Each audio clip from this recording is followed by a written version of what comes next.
All All right, right. Welcome to the man. Domestic Draft Podcast. I'm Evan Bierman here with Dan Slowick. That was pretty solid lead in, Dan. I Pretty like good. it. I Gotta like say, it. pretty good. Dan, I got to tell you right now, this is the best time of the year for Chicago. This weather has been absolutely fantastic. It makes me want to grab a beer myself. And today I'm excited that we're going to be talking about a brewery that's really close to home for me. Today we're going to talk about Primary Colors Brewing. They're based out of Chicago. I have here a mixed six pack of three different beer styles: a hazy IPA, a robust porter, and a goza. Primary Colors, they're a different take on the craft beer experience. They encourage you to blend beers together to explore new flavors. And here to help us blend is our next guest. The founder and brewer of Primary Colors is Chris Rochester. He can be found on Instagram at Primary Colors Brewing. His website for the brewery is primarycolorsbrewing.com. Chris, thanks so much for joining us today, man. Thanks for having me on. Excited to be here. Awesome. Chris, I did a little digging and I saw, a bachelor at Johns Hopkins, two masters from Northwestern. Usually that means start your own brewery, right? Yeah, How it's did it definitely happen, man? How did you get started? yeah, I was I'm probably like the opposite of what usually goes through these master's programs. I had background in finance. I'd worked at a bank for a long time, hated it, wanted to do something different. Went to get a master's degree. Part of it was in design innovation, which is uh, really about like human-centered design, learning how to build products and experiences around real people's problems. And I wanted to use that to like start building things. Um, Beer is something that's always been kind of near and dear to me. I was a home brewer for 10 years before starting Primary Colors. So it was always my creative outlet and my passion. But I always struggled with, there were always so many good breweries, and Mm. every year there were more and more incredible breweries. And so I was like, how am I going to compete here? How am I going to do something different? And so I was not expecting at all to start a brewery while I was in grad school. I had worked on a couple other like entrepreneurial endeavors, and I think that was like my kind of crash course in entrepreneurship. And then in the back of my mind, I kind of always had the beer bug, and I had been playing around with this idea of blending beers. And I got a lot of positive encouragement from some of my mentors while I was at school to focus on something I was really passionate about. So this was probably March 2020, so right before the world kind of came crashing down. It's good timing. I decided that I was going to kind of put all my efforts into trying to create a business around beer. And I'll talk more about the blending side of things, but I felt like I had something different enough that I wanted to give a try at, that I had a little bit more confidence. But yeah, definitely not what I was expecting to do coming into school. But I'm glad I've been doing it, and it's been kind of a wild ride the last couple of years. So you mentioned, you were a home brewer for a long time, and obviously going from home brewing to starting a brewing company, there's got to be a big change there. You're going to mass production. Um, I read here that you started brewing in your apartment. How did the production get started, and where has it gone from when you first started in, March of 2020 until now? I'm just curious, scaling up Yeah, from home brewing until yeah, until now. Yeah. yeah. So I mean, I think one of the one of the great things about kind of starting this while I was in grad school was, I just had a lot of advisors to talk to and learn from who were totally disconnected from brewing, who just thought about like, how do you start new ideas? How do you create new businesses? How do you do it quickly and efficiently and fail fast? And so uh, the easiest way for me to do it was, I'd already been making beer at home. So I was like, all right, we're going to try to test out this blending concept. Um, and the easiest way for me to do it was, let's slap together some cans, make a bunch of different beers that I thought could blend well together.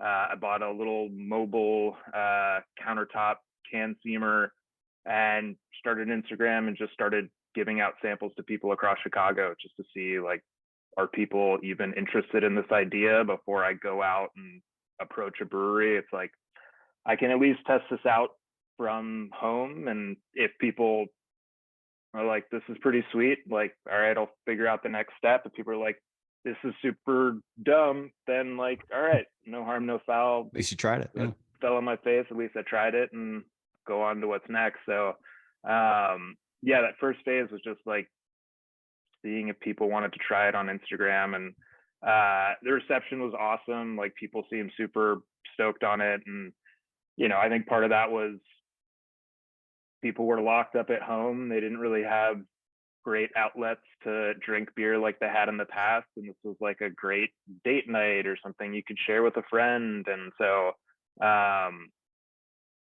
that just really, like, proved the concept out for me. And so the next step was, how can I bring this to life? And, you know, there are places in Chicago that are awesome, like pilot projects that help some, you know, ideas, home brewers kind of take beer to the next level. They were at capacity when I had chatted with them. That would have been a great place to kick off. So, you know, again, like the grad schooler in me was like, all right, I'm going to have to create my own pilot project. So I reached out to, like, I don't know, probably 40 breweries across the Chicagoland area, just trying to find a place that was the right size and that could kind of handle what I was trying to do. And I get connected with the guys over at Ailman. And similar to me, they had started off as home brewers, really talented guys, started their own brewery. So they kind of knew what that learning curve was like. And so they helped me out a ton, kind of thinking about my recipes, how to tinker them up, build them up to a bigger scale, think about, you know, efficiencies of different ingredients, stuff like that. So they were the first ones that kind of helped me bring that product to life in, like, a more commercial capacity. Nice. So that was awesome to have people like that. And that's one of the great things about breweries in Chicago in particular. It's like such a helpful community. So yeah, that was kind of how I got things off the ground.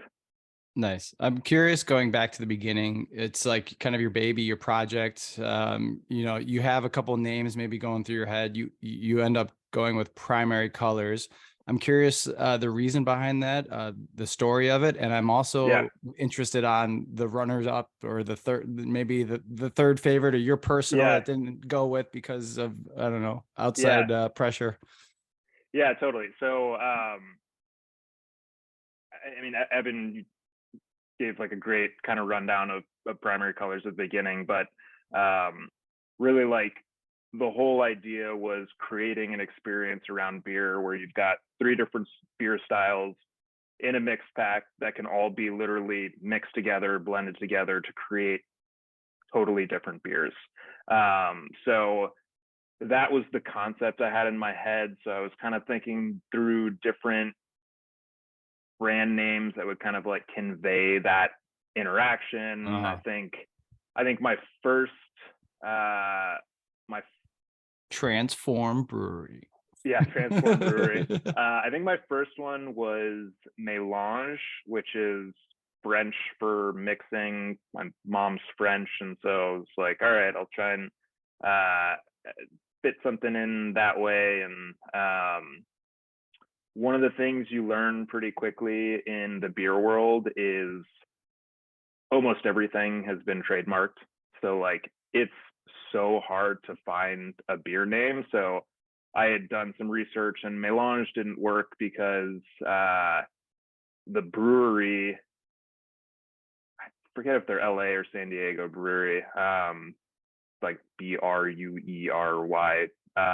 They had a beer trademark called Mélange or something like that. And so I talked to some patent attorney, and they're like, yeah, you're not going to get this through. And so it was just insane, like the length of it. So like if you're like, even if it means something in a different language, you can't use the different language variation if somebody's got the English variation. And like it just got super complicated. And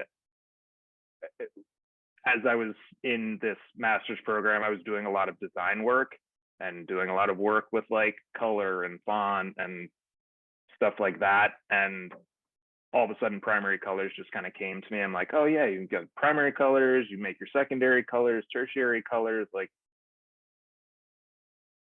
let's see if I can if it's available, make this work and see if it's available.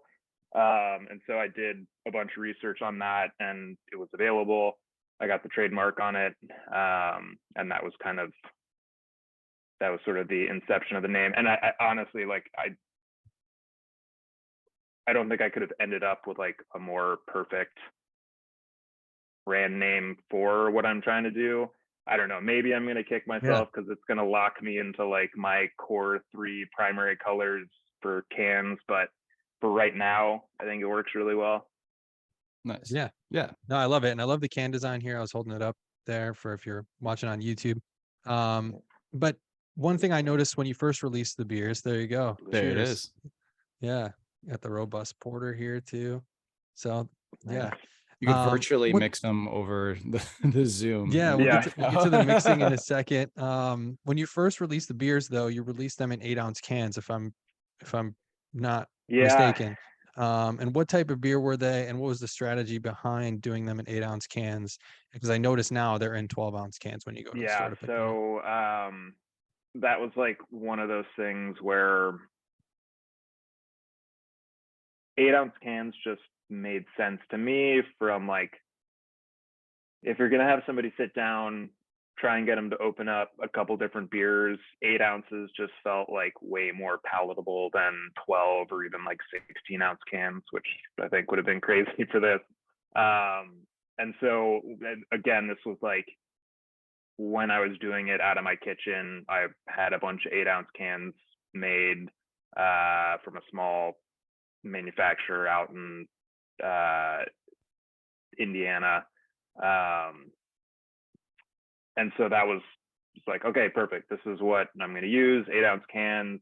People loved it. Fast forward to 6 months into the pandemic, all of the major can distributors are like, everything is moving off premise. We just need to print 12 and 16-ounce cans. We're shutting down 8-ounce cans. We're shutting down other like wacky form factors, just because like we're dealing with Coke and Pepsi who want 12-ounce cans. Little Joe Schmo primary colors, a couple hundred can order for 8-ounces isn't really going to cut it. Right. So unfortunately, it was a victim of the pandemic. And so when I did get things going, they just weren't available. So the next best thing was 12s. They're starting to come back onto the market. Like, I think one of Chicago fan favorite 8-ouncers are the Hopewell Little Buddies. Yep. It's awesome to see them back in market. But they're also kind of hard to get unless you order in huge volume, which I can't do yet. But I'm hopeful because I really love the 8-ounce cans. I think they work super well for the concept. But yeah, 12 is what I got right now. And then beer styles, I'd played around with a lot of different styles, and I found a lot of pairings that work well. And like for me, my kind of creative process around it is I'll take beer styles that I think breweries do really well, and I'll kind of use that as a template for like my blending experiment. So like a place like District Brew Yards is kind of a heaven for me for like experimentation, where I can, like, okay, I wonder like how a blend of, this Hefeweizen would be with like a darker stout or a porter, get like some malty character with. Have you ever done that with like macro beers, of like going like with the, the beers that everybody knows? Is that kind of how you started at all, or no? So I started more on the craft side, but I do like the idea of, and some of my oldest inspiration is like black and tans, right? Like you Right. see Yeah. that Yeah. kind of on the more macro available side. But I'd love to kind of play around a little bit more with the macros, just so I could, because I've had people like reach out to me about doing a virtual blending class, but they've got people in 4 different states, and so I can't ship the beer, and it'd be I'm like, I don't know what's available to them to like try and create a blending menu. But I'd love to get kind of a good roster of some macros that I think would work well, just to kind of share the idea. Cause like, I love the idea of people just blending beers. It doesn't necessarily have to be mine. I've made them so that it's super easy for people to blend and have fun with, but like, I'm all for people just getting down with blending in general. I think we were talking pre-show. Guinness and Blue Moon is 2 flavors that I don't know, popped into my head of having Yeah. that dark malty with a little orange zest in there, kind of Yeah. reminding me of like a Tootsie Pop, orange Tootsie Pop, Yeah. possible flavor profile. But let's Yeah. I get love into the that. blending. Like I have never heard of it before. You know, we Yeah. started doing a little research with you and your brewery.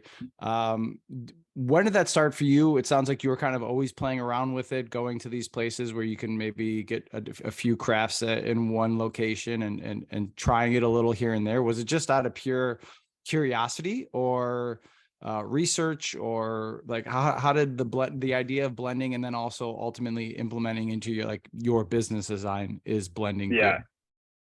Yeah. So I kind of like, I always struggle with this one because like I feel like there's a few different pieces that all kind of came together. But I think the biggest like aha moment of blending beer for me was like, I'm very much a situational drinker when it comes to beer, cocktails, wine, whatever I'm drinking.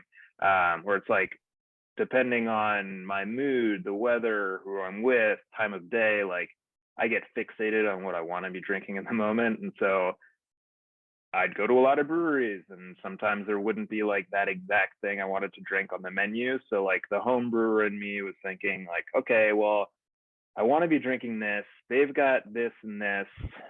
Maybe if I could take like the malt profile of this beer and add the hop profile of this beer, this yeast is kind of fun. Like maybe that can kind of get me there. And so like I was literally at breweries sitting there like a mad scientist trying to make this beer that I really wanted to be drinking in the moment. Huh. And like I nailed it. And I was like, holy shit, I just made the beer that I wanted to be drinking right now out of these other beers that were not the beer that I want to be drinking right now. So like that kind of opened up this whole idea to me of like,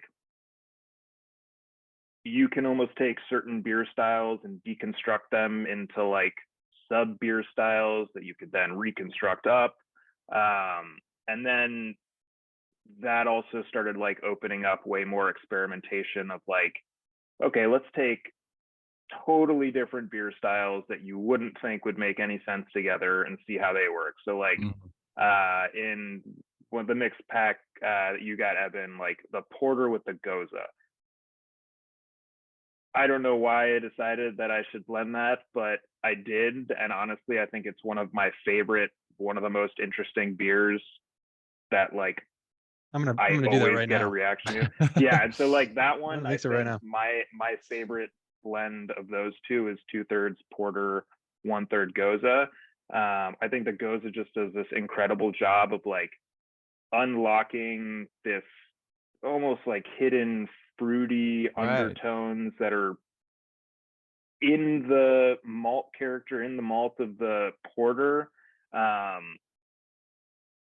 kind of get like overshadowed by some of the roastiness and some of the other character. And so I think the goza just like pulls some of that out. It adds like a little bit of tanginess, and it just makes a really cool beer. And so Do you, that's, you know, with the blending, it was trying to create flavors and beer styles that like you literally couldn't make as a standalone beer, that you could only get through blending. I think that's what kind of got me excited.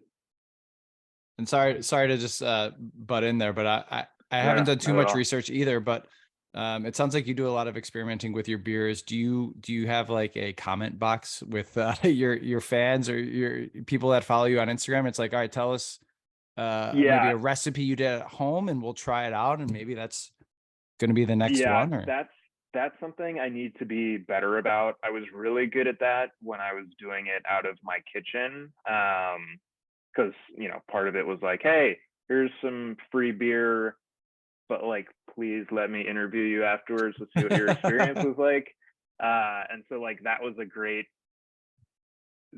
way for me to kind of crowdsource recipes, and like people were blending in proportions that I hadn't played around with. So that was super fun. What's hard is when you're doing it at a commercial level, just because of right, the way that the business runs for me. Like I sell into retailers, the retailers sell to consumers. So there's a little bit of a disconnect there, but like for sure, there's probably a better way for me to engage with people to like get them to start sharing recipes and stuff like that with me again.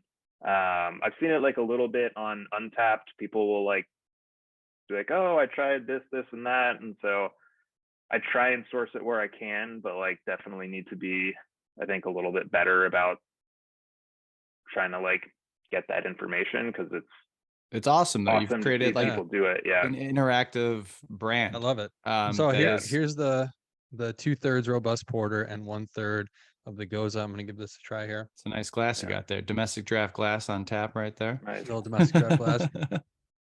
Yeah. I mean, this is really good. It's just like a little bit sweeter of a porter.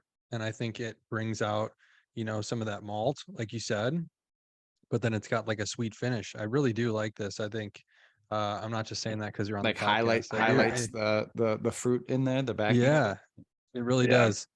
Yeah. And You like mentioned, and I love the beers on their own, and like the beers have to be able to stand out as individual beers. Cause like I've had plenty of people who have bought the 6-pack and not realized it was a blending 6-pack. They're like, oh, cool, a mixed pack. And they like drink them. And then I'll go to do a tasting, and somebody be like, oh yeah, I had that beer. He's like, wait, why are you blending these? I'm like, oh yeah, that's what they're for. He's like, oh, I just thought it was like a good mixed pack.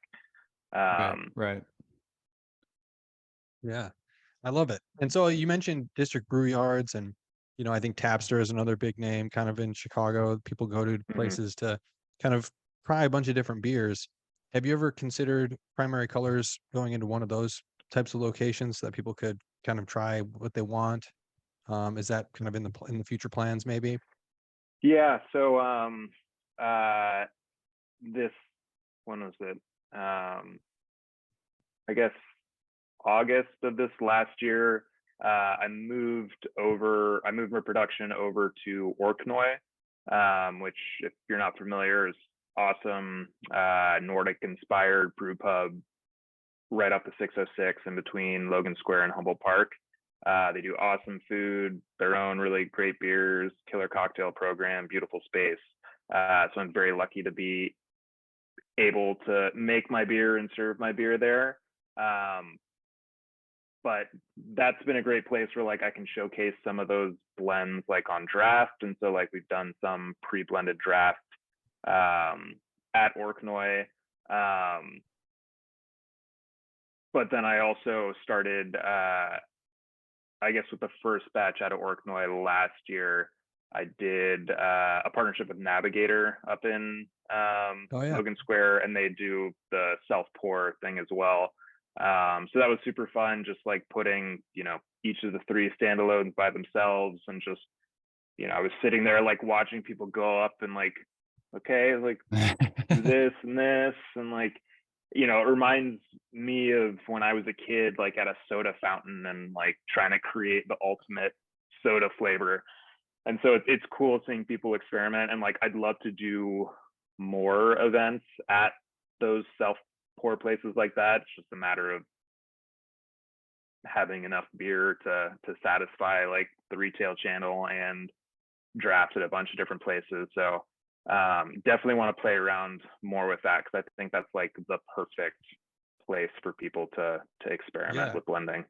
for sure. And I think, honestly, from a consumer standpoint, I've never really thought about doing that with, multiple beers on tap, just because it's like, am I going to ruin this? Am I just going to want to dump this out? But it sounds like in your experience that you're creating something completely new, something unique, and something that you're still going to like at the end of the day. I'm sure have you ever ruined beers with You know, blending? I've never, it kind of like depends on what you start with. You start with bad beer and you mix it with bad beer, you're gonna get bad beer.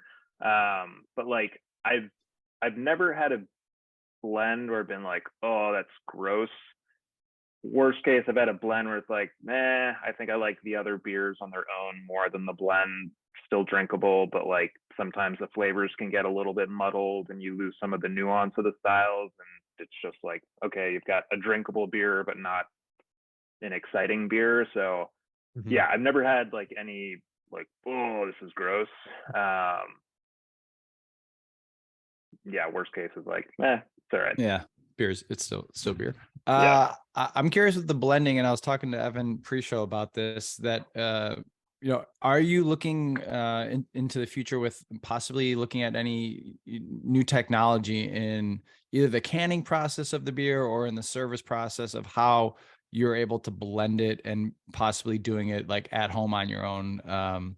Selling, maybe you got those 8 ounces with a 4-ounce can, you put them together and it's like the perfect blend, or a dual tap or draft or something like that where you're able to measure out anything like that going on behind the scenes, like a Willy Wonka kind of, like you got Yeah. all your bag of tricks going on. Yeah, I've thought about like so many different variations on the like take home retail side. And I think about things like uh those like fridge bag wines that you can keep in a fridge, but like Yeah. with carbonation that doesn't really work. And so I've like I've tried to think about ways where like people could have 3 core beers in a fridge that doesn't take up a lot of space, that's like you don't have to open up too much beer, you can kind of just get it on its own. But it's hard. I think like the closest is really just like a place like a Tapster. And so, as I kind of think about if I eventually opened up my own place, like what kind of technology would I try and implement there to help with that blending process? And I think that's like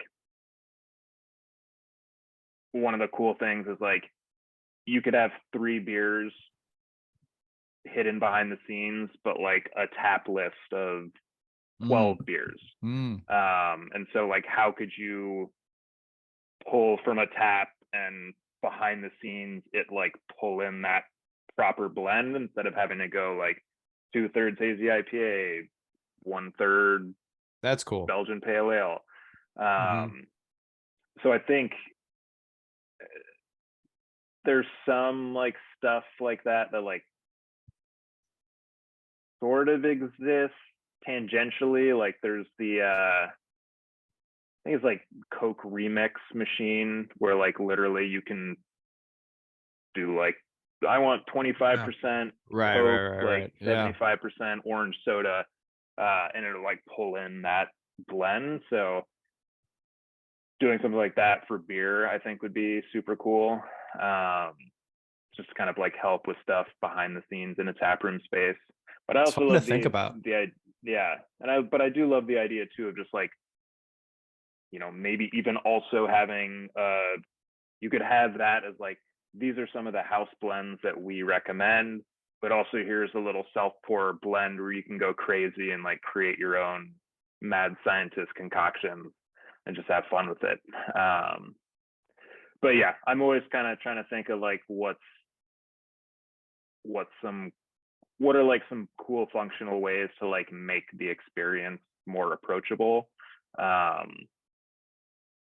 And so like even stuff like glassware for me, I don't have it on me, Evan. I don't know if I gave you one of the tasting glasses, but like I do a little 5-ounce tasting glass that has a couple shapes on it, and each change in the shape marks an ounce. So like it makes it super easy to visualize the blending. So Yeah. for me, like the biggest thing with this is like how do I create as seamless as possible of an experience for people? So like some people love just no bars, I'll just like go crazy. Some people are like, I don't know where to start. Like it would be helpful to have some recommendations. So I try and have some education, some tools like that to kind of make it, a seamless, fun Yeah. experience. That's awesome. I think the first time that I heard about primary colors was about this time last year. I went to Beer Under Glass, and I saw you guys were there again. This past weekend is actually when it was, so it's like Yeah. typically the end of May. How many of these types of events do you bring primary colors to, and do you have a favorite Chicago Beer Festival that you guys participate in? Yeah, so we've been, I don't know. It's always hard because you got to balance like having enough beer for retail, for bars, restaurants, and then like sprinkling in event stuff that makes sense. Beer in a Glass was like the first big beer event that I poured at. I'm trying to think if I've done any other big festivals. I think Beer Under Glass, and I did it again this last year, or I guess this last week. So that's always a fun one. I heard it was especially fun in the Garfield Conservatory. Union Station's super fun too, but Garfield Conservatory is obviously like a pretty epic venue. But yeah, that's been a great event for me. But like I love doing just tastings at bottle shops as well. Like that's a great way for me to just share the blending experience with people and like chat with people about it more, because a lot of people be like walking by and see that I'm pouring like beer into a shot glass and pouring it into another glass. I'm like, what are you doing? So that's always fun to like show people what it's all about. But I'll probably be doing more events this summer because summer is always wild. I had a little bit of a production mishap as I was moving in between my brewing partners last year, so I kind of missed some peak summer months. So looking forward to taking advantage of it this year. Yeah. Do you So it's mind like sharing what that was? the mishap. So unfortunately, Ailman, the brewery that I was working with, that had kind of helped me get everything off the ground, they had to close pretty suddenly, and so I was left scrambling to find a new brewery partner. And so I had already gone down a pretty long list of breweries in like my initial phase of conversations, and so it was kind of going back to some of those people and saying like, hey, have you heard of anybody that's got excess capacity, and talking to like mobile canners and other people. And I got connected with Orknoy, and they've been just incredible partners, and it was a little bit bigger production size than what I was doing at Ailman. So it was nice to kind of have something a little bit bigger, and also access to a tap room, which I also didn't have with Ailman. So it ended up being a blessing in disguise. But I was kind of without beer for some prime summer months, which was kind of a bummer. But I think, it made up with it with the relationship I've got with Orknoy. So nice. So looking forward, a two-parter. What's on the books? Like, what is the future that you already have planned? You're set, you're ready to go. Yeah. And then, where's your vision? Where are you taking this? Where do you want to be with Primary Colors in, I don't know, 5 years? Yeah, this is one I struggle with so much, especially recently. Like Orknoy's been an incredible partner. And, I'd love to kind of continue working with them, but it's not gonna be a forever home as like I grow and expand.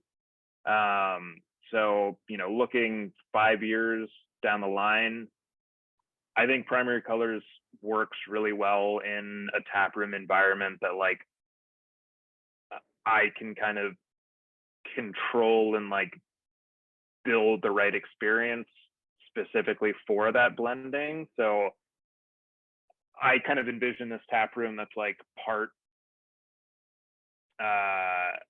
like curated bartenders, where you could go up and be like, hey, I'm craving this beer, can you make it for me? And like almost more like going to a cocktail bar, you'd have a beer tender behind the bar, literally like making custom beers for people. So that's like one side of the tap room that I see that's potentially really interesting and different than I think really anybody's doing. And then on the other side, it's like more of like the playful, experimental, like create your own drafts, like blending flights, stuff like that, where people can kind of have an outlet to just Sounds have awesome. fun with beer. Yeah. Yeah, that sounds great. All right, well, And sign I me can up get some when in San Diego sometime, or you yeah. got move Yeah, out I mean, yeah, west. I'm tap room in Chicago is hopefully in the next year or two, 5 years. You know, I'd love to have a few tap rooms in different geographies, and that's one of the things that I think excited me about primary colors and like gave me the confidence to pursue it was I think one of the things that's really hard in craft beer is because there are so many incredible breweries, it's really hard to scale past a pretty tight geography. And so with this concept, I think it's different enough where you can kind of plug and play in Yeah. different markets. And, you know, have it be true to like the San Diego market or, you know, the New York market. And obviously there would be evolutions. It wouldn't be just like cookie cutter primary colors in every city. But I do think there is opportunity for like that to be a pretty national It's exciting. brand. It's exciting. Yeah, I think so Yeah. too. Well, Chris, thanks so much for joining us. Again, he's Chris Rochester. He's Primary Colors Brewing at Primary Colors Brewing on Instagram. The website is primarycolorsbrewing.com. They have some sweet merch on there too. I did see there's a little hat with some French on there, so now I kind of understand where that was coming from. I Italian, might there have you to pick go. that up after we get off here. Again, Chris, Nice. founder and brewer, Primary Colors Brewing. Chris, thanks so much for joining us today. Is there anything that you want to share with our listeners? For those of you in Chicago, go check out Orknoy. Really awesome spot right off the 606. Perfect summer place to kind of go in and chill after you've been walking down out and about. So yeah, drink some primary colors, blend some beer, Love it. have a good All summer. right. There you go. Thanks a lot, Chris. Awesome. Thanks for having me on. Yeah, appreciate it. All right. Thanks again to our guest today, Chris Rochester. He is everything at Primary Colors Brewing. He's the brewer, he's the head honcho, he's in charge of everything. Go ahead and give him a follow. Drink their beer. Go to Oink. What's it called? It's up near you. What is it called? Orknoy. Orknoy. Spell that for me. Orkenoy. All right. Yeah. So I didn't know, but it's up by you. Go give that place a visit, drink some of the beer there, do a little mixing on your own. Evan, I am really looking forward to Thursday. It's going to be the start of the NBA Finals. I was watching yesterday. I kind of knew that the Heat were eventually going to pull that one out, but what do you think, man? Heat Nuggets. You had that really after so they were up 3-0 and then they let him come crawl all the way back to 3-3. And You talking were to my like, buddy out still here, okay, I got it. Boston Celtics fan. I thought, no matter what, like it took so much for Boston to win those three. And especially on the road, you feel a little more galvanized. You're on your own, you're in the hotel together, and then they go back home, the comfort of their bed, the media's there, the familiarity is there. You let your guard down a little bit more. And Miami goes on the road, and that team's like built for the road, right? They're kind of like the horse with the blinders on. All they see is the finish line. So I had a feeling that they were going to win that game, and they were going to kind of, do what they did in the first couple of games and really wear them down. And I mean, Boston couldn't make a three to save their life, but yeah, I think Nuggets, everyone's picking them. Everyone's like, look, like sweep, not even going to be close. I tend to agree. I tend to agree that the Nuggets going to win, but I wouldn't be surprised if Miami makes it a little bit more competitive than everyone thinks it's going to be. Because, a long time off for Denver too. They might get a little stale. Yeah, I feel like the spread, if you look at game one, it's 8.5 points. I feel like that's a lot for a finals game. Yeah. I think, the Heat rolling in as an 8 seed. Who's going to stop Jokic? They don't really have anyone to match up with him, I wouldn't say. But I mean, that's the same thing for Milwaukee, right? No one thought they were going to beat the Bucks. They did. Mhm. Spo's a great coach, man. Give credit where credit's due. That team just makes adjustments. They come out second half, different variety of plays, sets on offense, different style of defense, going zone. Did a lot of zone against Boston, had them rely on the three, and they just couldn't make a shot. So I think they'll have something ready for them. But yeah, they definitely. I mean, that's been the story of the whole playoffs. So they're not as talented as their opponents, but they're winning series. So it'll be interesting. But you got a fast fact for me here at the end of the show? Do who and you do you maybe you know this. Who is the only president that has ever homebrewed beer at the White House? A president that is home brewed beer? I want to say Bill Clinton. It's an interesting guess. The answer is Obama, actually, Oh, really? from right here in Chicago. Okay. Yeah. All right. Actually, in January 2011, at the request of Barack Obama, they purchased a home brewing kit using his personal funds. And I want to see that's what it that. says. It says Reminds me of like personal funds. submitting a work request of like, I want a And home brewing the kit. beer was called the White House Honey Ale. First beer known to have been brewed in the White House. Probably tasted like shit. Yeah. It said as of 2012, 3 styles had been brewed in addition to the honey ale, blonde ale, a honey porter, and a honey brown. So Okay. he's doing some serious brewing in the White House. But yeah, it was probably terrible. Yeah. I can only imagine. Yeah. All right. So that is your fast fact for the day. Thanks again to our guest, Chris Rochester, for joining us. For Dan Slowick, I'm Evan Bierman. You've been listening to the Domestic Draft Podcast. If you're listening on Spotify, don't forget to rate the show. You can find us on Twitter at Domestic Draft, on Instagram at Domestic Draft Podcast. Our website is domesticdraft.com, and you can watch the show on YouTube. Just search for Domestic Draft. Drop us a sub. Thanks again for listening. Cheers. Cheers.